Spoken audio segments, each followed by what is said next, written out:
Were you involved in a car accident and you're wondering how your gap insurance is going to work? Or maybe you're about to buy a new car and you're wondering if you should get gap insurance. Check out this short video to find out.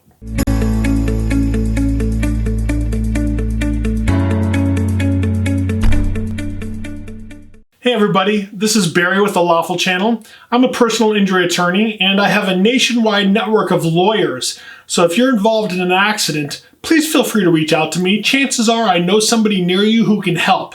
Now let's jump into the video.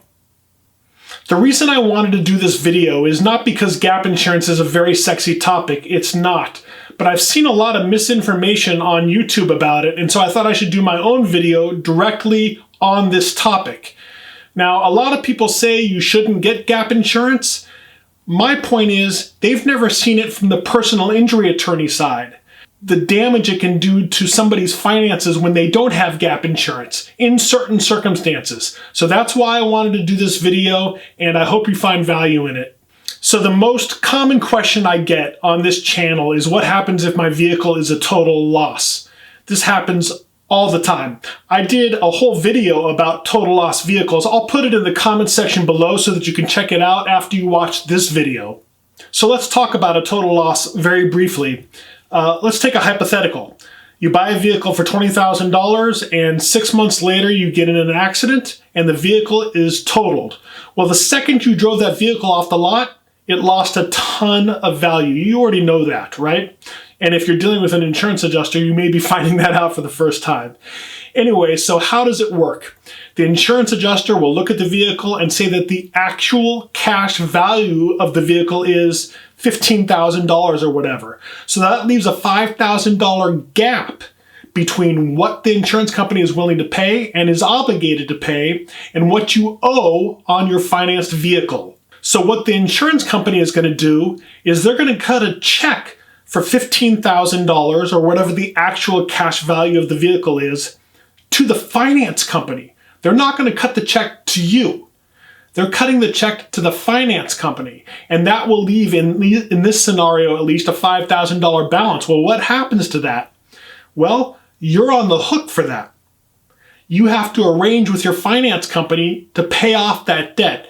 It probably is going to be involving you continuing to make your monthly payments until the debt is gone. What's the only way to avoid a situation like this? It's to buy gap insurance.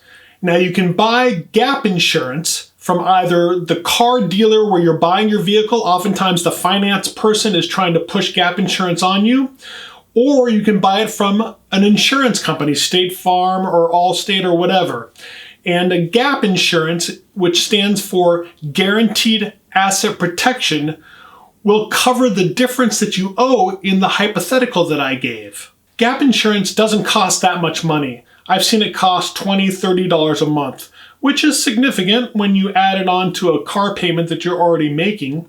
However, God forbid you're in an accident, it will really benefit you in that situation. So there's one main situation when you really need to get gap insurance, and that's when you don't have any equity in your vehicle. What do I mean by that? Well, let's take my hypothetical. Let's say that you purchased a car and you financed the full cost of the car, the $20,000. Well, you have no equity in that vehicle, just like if you purchased a house. What you put down is your equity and the payments you make over time.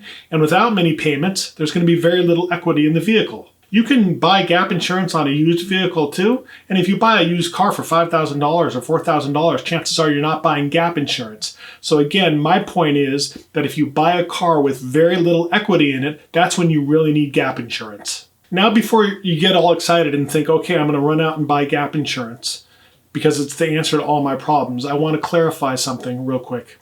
I got a call from a woman this past week who was involved in an accident and her car was totaled and she had gap insurance. So it paid off the difference between what the actual cash value of your vehicle or her vehicle was and what she owed the finance company.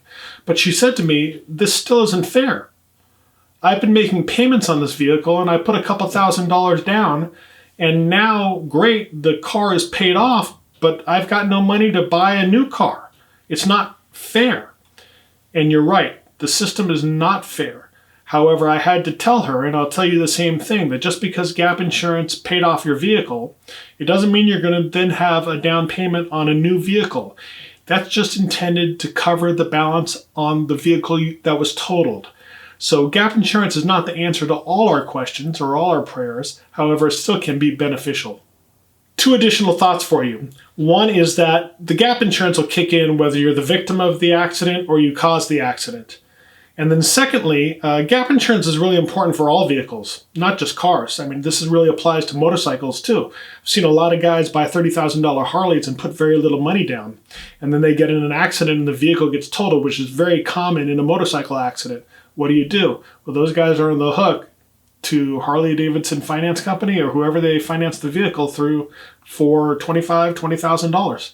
So gap insurance applies in more than just car accidents. One final thought about gap insurance, and that is, if you've been paying gap insurance for 3 or 4 years and your vehicle is almost paid off, you might want to call your dealer or your insurance agent or your finance company, definitely your finance company, and see if it's okay if you can cancel your gap coverage. And the reason being is because you now have a lot of equity in your vehicle, right? You've been paying it off for 4 or 5 years. Some loans go out 7 years these days. So if you've developed a lot of equity in your vehicle, you may not need the gap insurance anymore. Were you involved in an accident and the value of your vehicle was way lower than the amount that you financed? Tell us about it in the comment sections below. Again, my name is Barry. I'm a personal injury attorney and I have a nationwide network of lawyers here to help. If you need any assistance, please reach out to me. And if you have any questions or comments, put them in the comment section below. Thanks and have a great day.